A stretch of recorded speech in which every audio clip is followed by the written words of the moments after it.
आज फ्रेंड्स, तो आज हमें देखना है क्लबिंग ऑफ इनकम चैप्टर। हम अभी तक बेसिक्स, रेजिडेंशियल स्टेटस, पांचों हेड्स का रिवीजन कर चुके हैं और आज हम स्टार्ट करने वाले हैं क्लबिंग ऑफ इनकम का रिवीजन। नाउ जैसे ही हम बात करते हैं क्लबिंग ऑफ इनकम की, क्या मतलब होता है क्लबिंग का? तो क्लबिंग का मतलब होता है बेसिकली, क्लबिंग का मतलब क्या है? क्लबिंग का मतलब है किसी और की इनकम का आपके हैंड में टैक्सेबल होना। फॉर एग्जाम्पल, अगर मिस्टर एक्स 10,000 रुपये अर्न कर रहे हैं, तो क्या कभी ऐसा हो सकता है कि 10,000 रुपये अर्न तो किए मिस्टर एक्स ने, लेकिन वो टैक्सेबल हो जाते हैं मिस्टर वाई के लिए? क्या ये पॉसिबल है या नहीं? ठीक है, तो पहला पॉइंट समझना। हम नॉर्मली तो बोलते हैं सर ऐसा कैसे हो सकता है कि जिस हम नॉर्मली बोलते हैं sir it is a direct tax. जो पर्सन इनकम अर्न करता है, इनकम टैक्सेबल भी उसी के लिए होनी चाहिए। ठीक है, लेकिन कुछ केसेस ऐसे हैं जहां पर क्लबिंग का प्रोविजन लगता है। क्लबिंग का मतलब क्या होता है? जुड़ना, मर्ज होना, किसी और की इनकम का किसी और के हैंड में क्या हो जाना? टैक्सेबल। वो कहलाता है हमारे लिए क्लबिंग होना, या कहलाता है क्लबिंग ऑफ इनकम। ठीक है, अब समझना। तो हमें जो क्लबिंग में प्रोविज़न पढ़ने हैं, ये सारे प्रोविजंस हमको क्लबिंग चैप्टर के अंदर डिस्कस कर देते हैं। एट ए ग्लांस मैंने उसका पूरा आपको चार्ट बना करके दिया हुआ है सारे सेक्शन वाइज। सबसे पहला जो पॉइंट पढ़ना होगा, हमें पढ़ना होगा section 60, transfer of income without transfer of assets. दूसरा section 61, revocable transfer of assets. Revocable मतलब जिसको तोड़ा जा सके, जिसको खंडित किया जा सके। फिर इनकम ऑफ स्पाउस का क्या ट्रीटमेंट होगा, एसेट ऑफ स्पाउस का क्या ट्रीटमेंट होगा, सन्स वाइफ की एसेट का क्या ट्रीटमेंट होगा, या for the benefit of spouse या सन्स वाइफ को ट्रांसफर कर दोगे तो क्या ट्रीटमेंट होगा, माइनर चाइल्ड की इनकम का क्या ट्रीटमेंट होगा, और एचयूएफ की इनकम, एचयूएफ से जो इनकम आ रही है उसका क्या ट्रीटमेंट होगा। ये हमको मेजर प्रोविजंस को स्टडी करना होगा। सेक्शन 65 हमारे सिलेबस से बाहर है, ठीक है ना, वो ज़्यादातर रेलिवेंट नहीं है। तो सर सबसे पहला पॉइंट सुनना, transfer of income without transfer of asset. तो पहले समझना कि ये है क्या। ठीक है, सपोज कोई पर्सन है मिस्टर एक्स और एक और पर्सन है मिस्टर वाई। मिस्टर एक्स के पास में कोई एसेट है, सपोज इनके पास में एक बिल्डिंग है और बिल्डिंग है इनकी 10 लाख रुपए की। इस बिल्डिंग पर इनको रेंट आ रहा है, सपोज इनको रेंट आ रहा है 2 लाख रुपए। ठीक है, अब इन्होंने क्या किया, इन्होंने मिस्टर वाई से एक एग्रीमेंट किया। He made an agreement with mister Y. तो मिस्टर एक्स ने किससे एग्रीमेंट किया है? Mister X made agreement with mister Y. क्या एग्रीमेंट है? एग्रीमेंट ये है कि जो रेंट का पैसा है, बिल्डिंग तो किसके नाम रहेगी? मिस्टर एक्स के नाम रहेगी, और जो रेंटल रहेगा वो रेंटल आएगा मिस्टर वाई को। ठीक है, इनकम टैक्स वाले क्या बोलते हैं? इनकम टैक्स वाले बोलते हैं अच्छा हमको बेवकूफ़ समझ रखा है क्या, हम इस तरह का कोई भी एग्रीमेंट मानने वाले नहीं हैं। I repeat again, income tax वाले क्या बोलते हैं? हम इस तरह का कोई भी एग्रीमेंट आपका मानने वाले नहीं हैं। अगर आपकी प्रॉपर्टी है, प्रॉपर्टी किसकी है? प्रॉपर्टी मिस्टर एक्स की है। ठीक है, तो यहाँ पर गवर्नमेंट बोलती है कि अच्छा हमको बेवकूफ़ समझ रखा है क्या, इस तरह का कोई भी एग्रीमेंट, इस तरह का कोई भी एग्रीमेंट हम मानने वाले नहीं हैं। और ये 2 लाख रुपए का जो रेंटल इनकम है ये टैक्सेबल हो जाएगी। किसके लिए ये टैक्सेबल हो जाएगी? मिस्टर एक्स के लिए वापस से। तो इसको हम बोलते हैं क्लबिंग प्रोविजन। इसको क्लबिंग का पहला part, when transfer of income without transfer of asset. क्या ट्रांसफर किया? खाली हमने, खाली हमको इनकम ट्रांसफर करी है, एसेट ट्रांसफर नहीं करनी है। ठीक है, चलिए।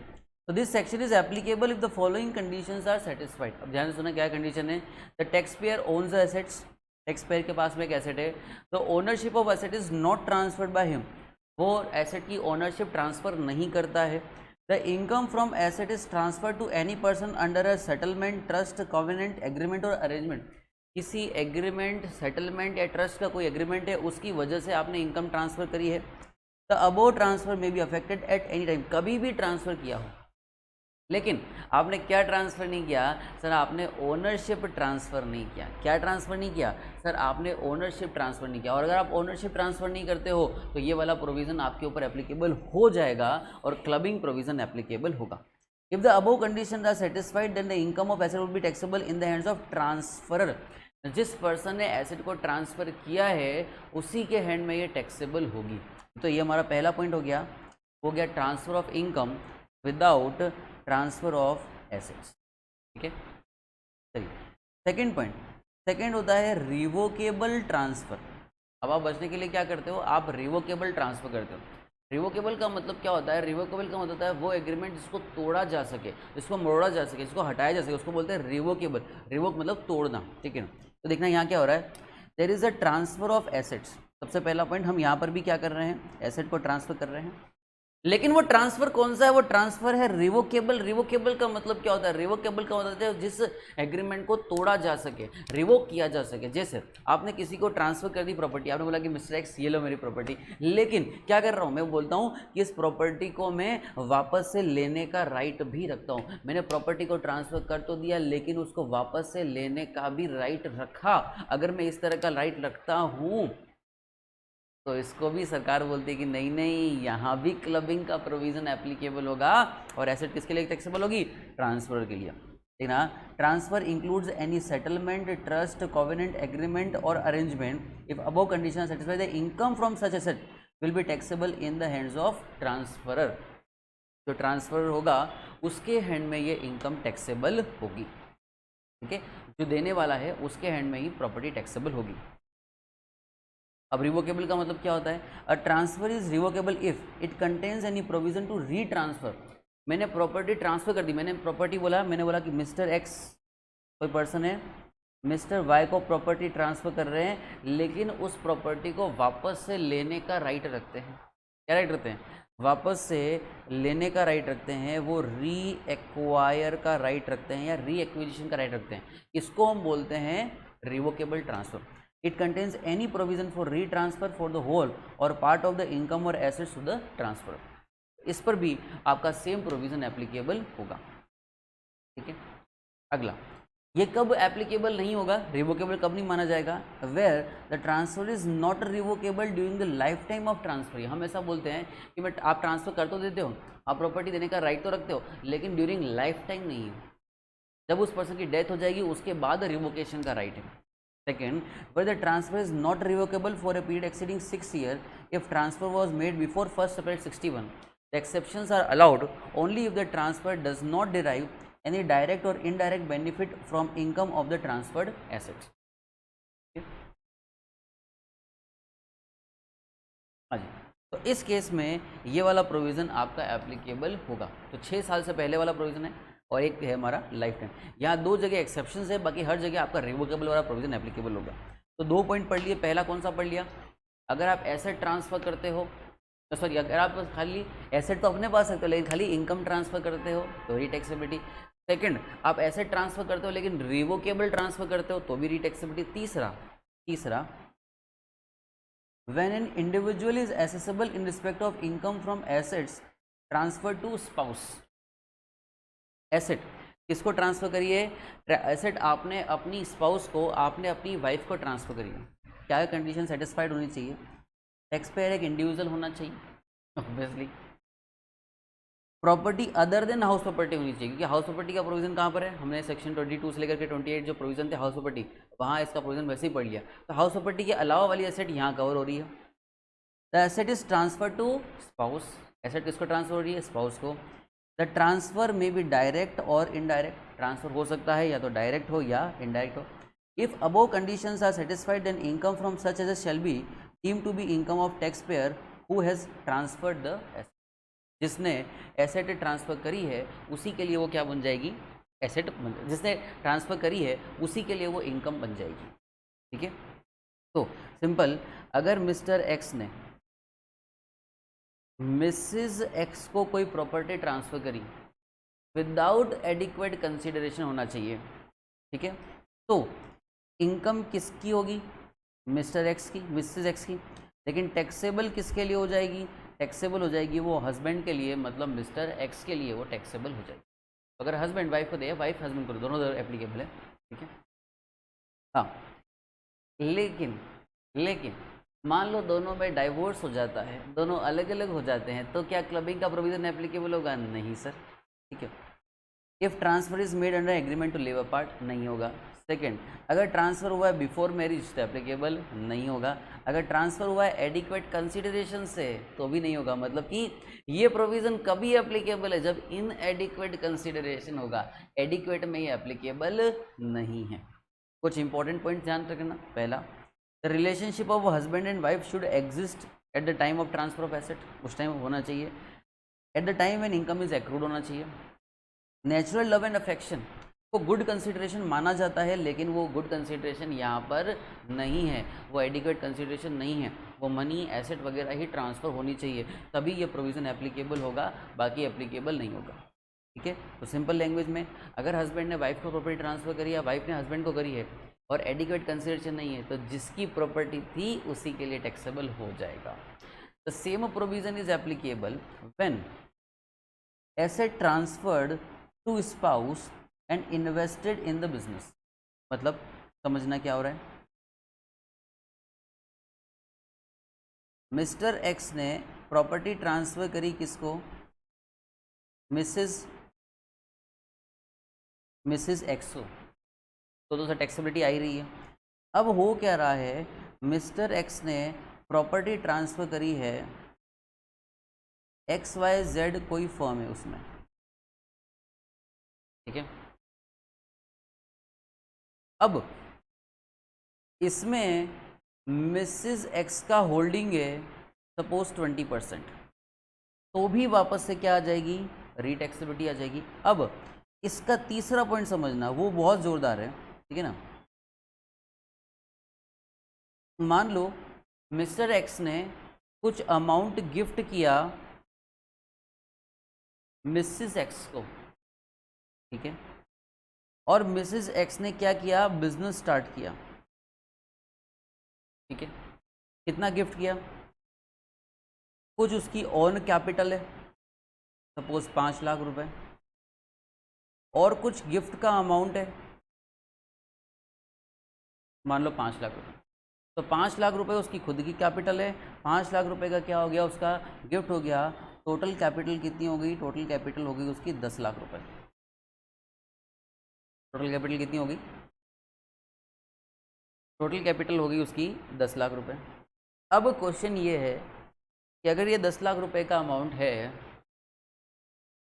तो, और मान लो गलती से प्रॉफिट भी कमा लिया, मान लो प्रॉफिट आता 3 लाख, तो मैं नहीं भी सिखाऊँ आपको तो भी आपको समझ में आ रहा है कि हस्बैंड से कितना पैसा लिया था 5 लाख, बिजनेस में इन्वेस्ट कितना किया 10 लाख, कमाया कितना 3 लाख, मतलब आधा आधा दोनों ने इन्वेस्टमेंट किया। तो सरकारें बोलती है कि जो प्रॉफिट आया उसमें भी आधा हस्बैंड के लिए टैक्सेबल हो जाएगा और आधा वाइफ के लिए टैक्सेबल हो जाएगा। ये कहता है आपका क्लबिंग प्रोविजन। देखना, वेयर एसेट ट्रांसफर्ड डायरेक्टली और इनडायरेक्टली, एसेट ट्रांसफर होती है कैसे, या तो डायरेक्टली या indirectly, by an individual to the spouse has been invested by the transferee in any business. The income arising from business to the transferee on the previous year shall be clubbed in the income of transfer. But for this purpose, capital as on the first day of relevant previous year shall be taken into consideration. 1 अप्रैल को कितना amount invest किया था वो चीज़ आपको ध्यान में रखनी है, ठीक है। जैसे एग्जांपल देख लेना, Mrs X has one business on 1 April 2019, 5 lakh की कैपिटल है, मिस्टर एक्स ने गिफ्ट किया 5 लाख रुपए, ठीक है, 1 अप्रैल 2019 को, उसने बिजनेस में इन्वेस्ट कर दिया और प्रॉफिट कमाया 2 लाख रुपए। 5 लाख रुपए हस्बैंड से लिया, 5 लाख खुद का लगाया, 2 लाख कमाया, तो हस्बैंड के लिए 1 लाख रुपए टैक्सेबल हो जाएगा और वाइफ के लिए 1 लाख टैक्सेबल हो जाएगा। तो प्रोपोर्शनेट करना है, कोई दिक्कत नहीं, ठीक है। प्रोपोर्शनेट नहीं समझ में आता तो आप उसको फॉर्मूला वाइज भी याद कर सकते हो। फॉर्मूला क्या बनेगा, टोटल अमाउंट इन्वेस्टमेंट अपॉन, ठीक है ना, total amount investment by husband upon total amount invested in the business multiplied by profit. आप ऐसे वैसे फॉर्मूला वाइज भी कर सकते हो, नहीं तो बाय लॉजिक भी कर सकते हो, जैसा आपको समझ में आए। अगला है सैलरी कमीशन फ़ी।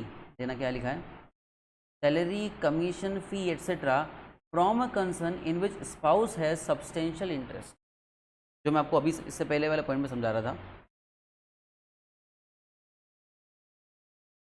मिस्टर एक्स ने XYZ फर्म के अंदर इन्वेस्टमेंट किया, अब उसमें क्या दिक्कत है, उसमें तो कोई दिक्कत नहीं नज़र आ रही।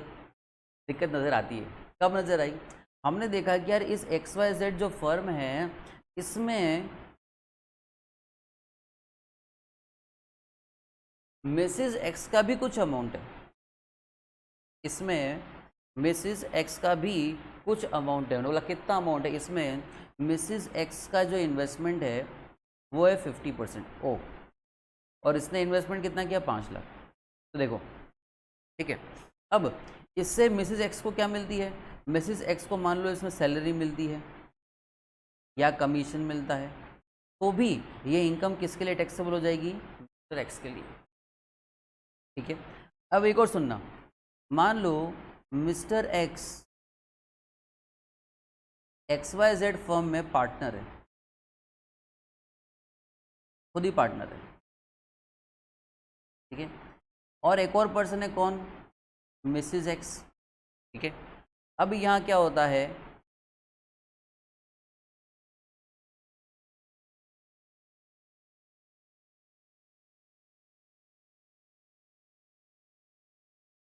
अब यहाँ क्या होता है, मिसिज एक्स जो कि 10th फेल है, कोई एक्सपीरियंस नहीं है, उनको इस फर्म में 1 लाख पर मंथ की जॉब दे दी जाती है। आप सोच के बताओ, क्या 1 लाख पर मंथ की जॉब उनके लिए फीजिबल है क्या?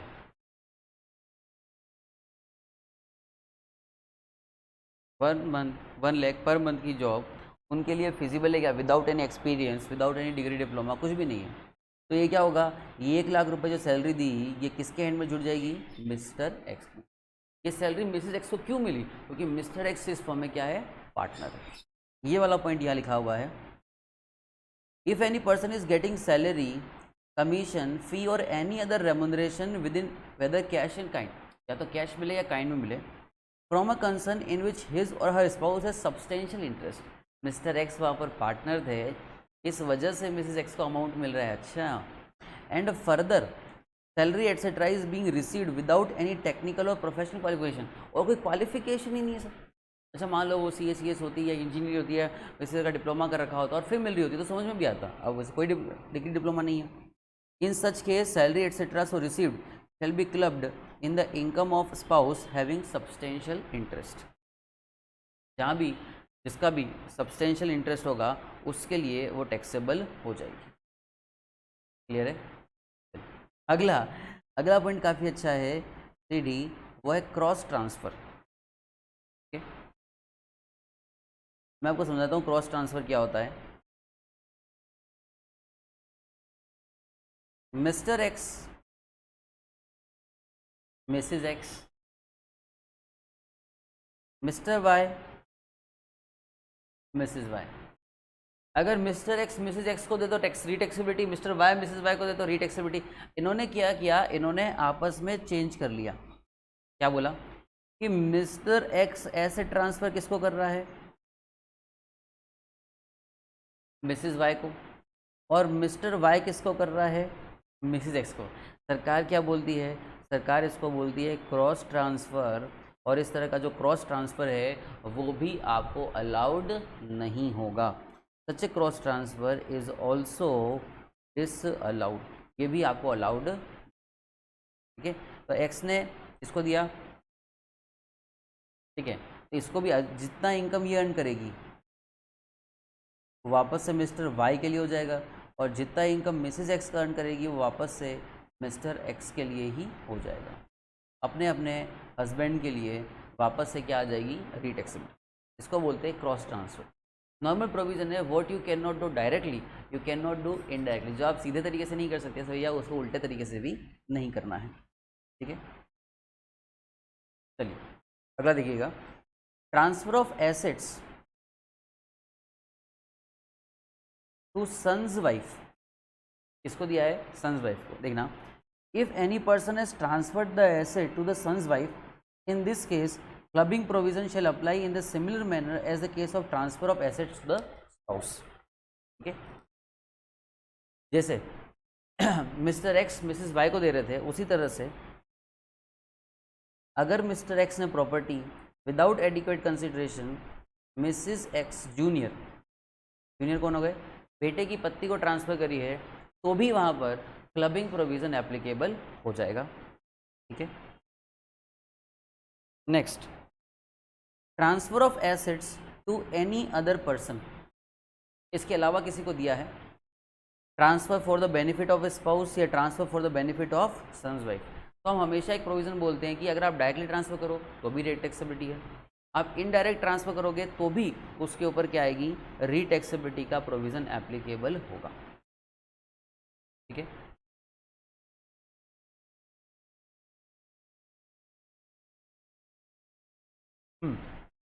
अब अच्छा पॉइंट आता है, the next point is regarding income of minor child.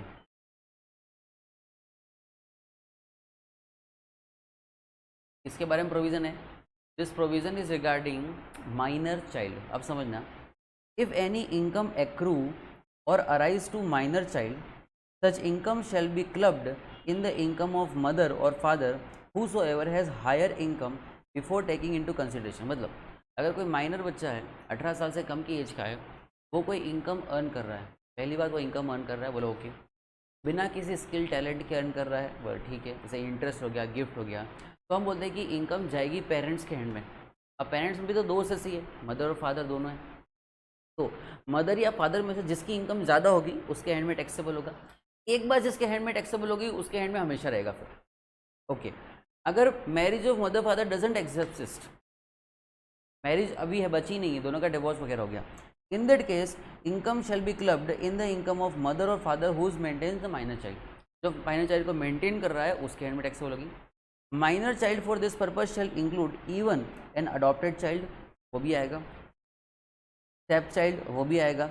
However it will not include a minor child suffering from disability mention in 80U। किसी भी तरह की डिसेबिलिटी रख रहे हो तो इंक्लूड नहीं होगा। Minor son of mister x has interest income 2 lakh and the minor child is suffering from disability, in this case clubbing provision shall not be applicable. तो अगर कोई डिसेबिलिटी वगैरह है तो क्लबिंग प्रोविजन एप्लीकेबल नहीं होगा। खुद की स्किल से इनकम अर्न कर रहा है तो भी क्लबिंग प्रोविजन एप्लीकेबल नहीं होगा। If minor child has income through manual labour or has income activity involving application of skill, खुद की स्किल से, खुद के टैलेंट से, स्पेशलाइज नॉलेज से, एक्सपीरियंस से कर रहा है, in this case clubbing provision shall not apply, clubbing provision applicable नहीं होगा। Rather it will be considered to be income of minor child and his tax liability shall be computed separately but the return shall be filed by his father और his guardian. वो खुद कि उसके hand में ही taxable होगा, return जो है वो फादर या गार्जियन जो भी होगा वो फाइल करेगा। ठीक है, अच्छा सर आप बोले कोई एग्जम्पशन तो दिया ही नहीं, तो दिया है sir, if the income of minor child is to be clubbed exemption shall be allowed 1500 per annum. ध्यान रखना ज़्यादा नहीं है, 1500 रुपये पर एनम। लेकिन क्या होता है, छोटे प्रोविजन होते हैं, हम भूल जाते हैं एग्जाम में, ध्यान रखिएगा कि 1500 रुपये हर बच्चे का एग्जम्पशन मिलेगा। मतलब मान लो मिस्टर एक्स के हैंड में 2 बच्चों की इनकम जुड़ रही, तो 1500 कितना हो गया, 3000 रुपये का मैक्सिमम एग्जम्पशन अलाउड हो जाएगा। ठीक है, एग्जाम्पल दिया देख लेना, minor son X has interest income from bank 35,000, तो 35,000 माइनस 1500 कितना हो जाएगा, 33,500 रुपये क्लब हो जाएगा। ठीक है, अगला, if any person has transfer any asset to minor married daughter, minor married daughter, clubbing provision shall applicable in that case also. Minor married daughter के केस में भी एप्लीकेबल होगा, कहीं पर भी एक्सेप्शन नहीं है। वो हाउस प्रॉपर्टी में हमने वहाँ पर एक्सेप्शन पढ़ा है, यहाँ किसी भी तरह का एक्सेप्शन नहीं है, ध्यान रखना। ठीक है, ठीक है, चलिए अगर देखिएगा, हाँ ये मैंने पॉइंट आपको समझा चुका हूँ, वापस सुन लेना। If any minor child has income from manual labour or through activity involving application of skill, talent, knowledge, experience, such income shall not be clubbed if such income has been invested further. ठीक है, अब मान लो आपने कहीं से acting करके 10 लाख रुपए कमाए, उस 10 लाख को बैंक में डाल दिया, एक्टिंग करना तो आपकी स्किल है, क्लबिंग नहीं होगा। लेकिन उसको इनकम को डालने के बाद आपका इंटरेस्ट आया, इंटरेस्ट अर्न किया, now interest is an income, वो क्लब होगा क्या, यस वो आपका क्लब हो जाएगा। ठीक है, ठीक है, minor son of mister x is a child actor has income of 5 lakh from stage acting, his income will not be clubbed but this amount was invested by him in a bank as FD, interest received by him shall be clubbed। तो interest है वो क्या हो जाएगा, club हो जाएगा। ठीक है, हाँ जी, अब सर बात कर रहे हो इनकम इनकम इनकम, क्या लॉसेस भी इंक्लूड हो गए? बिल्कुल सर, ध्यान रखिएगा। As per section 64 sub section 2 expression 2 would include also loss, income also include losses. तो लॉस होगा तो भी क्लब होना है, यस सर होना है, तो यहाँ बेनिफिट हो जाएगा। वाइफ को पैसा ट्रांसफर किया, वाइफ को लॉस हो गया, क्लबिंग हो जाएगा, मजा आ जाएगा। Accordingly where the specified income to be included in the total income of individual is a loss, such loss will be taken into account while computing the total income of individual, वो भी जुड़ेगा। ठीक है, okay. अब अगला point देखना, अगला point last point है हमारा कि किसी पर्सन ने, कोई इंडिविजुअल है, उसने अपनी प्रॉपर्टी को एचयूएफ में कन्वर्ट कर लिया। ठीक है, conversion of self occupied property into common property, जिसको हम बोलते हैं एचयूएफ की प्रॉपर्टी। देखिएगा, if any member of HUF has gifted any assets to the HUF, income from such asset shall be clubbed in the income of such member, but if partition has taken into place, in that case clubbing provision shall not be applicable. Okay? तो अगर कोई individual है वो अपनी property HUF को देता है तो भी क्लबिंग प्रोविजन एप्लीकेबल हो जाएगा, और जिसने ट्रांसफर करी है उसी के लिए टैक्सेबल हो जाएगा। आई होप आपको पूरा क्लबिंग प्रोविजन का रिवीजन हो गया होगा। ठीक है, कि हमने क्या क्या होती है। हाउएवर, लास्ट पॉइंट भी पढ़ लेना, however income that part of asset which has been received by the spouse shall be clubbed in the income of such member। obviously जो पैसा स्पाउस को मिला है वहाँ पर क्लबिंग हो जाएगा। अगर एचयूएफ का डिवाइडेशन पार्टीशन हो जाता है उसके बाद क्लबिंग प्रोविजन एप्लीकेबल नहीं होगा, तब तक ही रहेगा। ठीक है, तो अभी तक हम कई सारे चैप्टर्स का रिवीजन कर चुके हैं। लेकिन अगर आपको अच्छे लग रहे हैं वीडियोज़ वगैरह, अगर आपको लेक्चर्स अच्छे लग रहे हैं तो इसको लाइक शेयर सब्सक्राइब जरूर कीजिएगा। मिलते हैं हमारे नेक्स्ट लेक्चर के अंदर। Till then good bye, take care, bye.